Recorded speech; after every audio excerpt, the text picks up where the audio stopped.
Graham requested me on Patreon recently to review Halloweentown 2, Calabar's Revenge, so he has now asked me to look at the next movie, Halloweentown High. I enjoyed the first two movies for the Halloween vibes and the dynamic between the characters, so I was interested in stepping into that world again. From the title, you might expect this to be about a high school in Halloweentown. It is not. It's instead set in a regular high school. We barely go to Halloweentown, and most of the movie does not even conjure up the feeling of the holiday.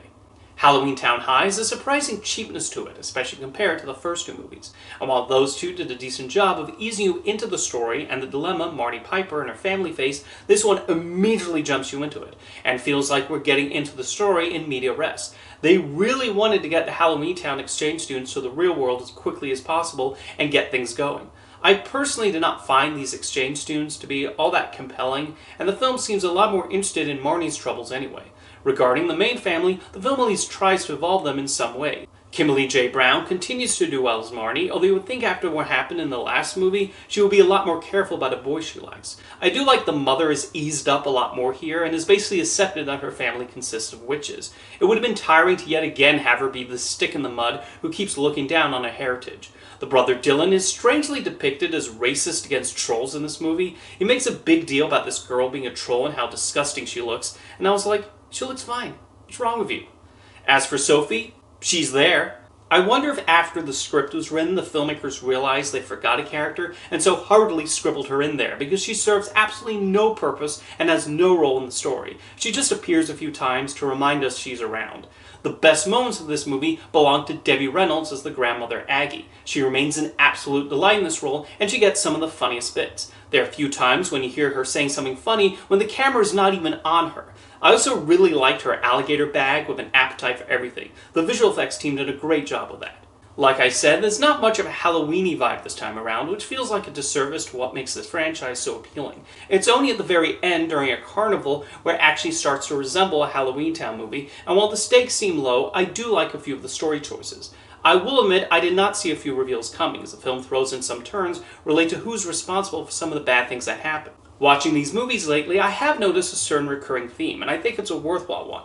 The villains plan to create this division between our world and the Halloweentown world and foster hate among these groups against the other. Unfortunately, that's all too reflective of our own society and this constant need to have a scapegoat to blame society's problems on. All throughout history, one group or another gets cast blame for everything wrong in the world, and in a few cases, that animosity remains. This ends up breeding racist and xenophobic ideologies, and it's why at every point in history, there are countries battling each other, and it takes a long time to develop peaceful coexistence. I do appreciate the Halloweentown movies addressing that all in the guise of these stories about witches and monsters. I also want to bring up the director of Halloweentown High, who has had quite the curious career.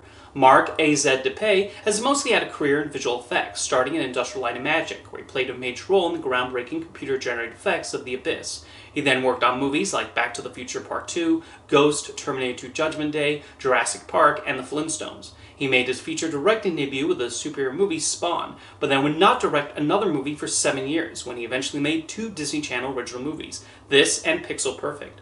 Most of his outputs since then have been low-budget computer-animated films like 3 Garfield movies, 2 Boxcar Children adaptations, and a Marmaduke movie for Netflix, although he has continued to dabble in visual effects work. I always find it interesting digging into the filmography of directors of made-for-television movies, because they can often surprise you with what they've done elsewhere. Back to Halloweentown High, while it has a few moments of inspiration, I do think it's a bit of a step down from its predecessors. While they had a style to them that stood out, this film feels a bit more ordinary in its execution and is your standard high school movie with some magic sprinkled in.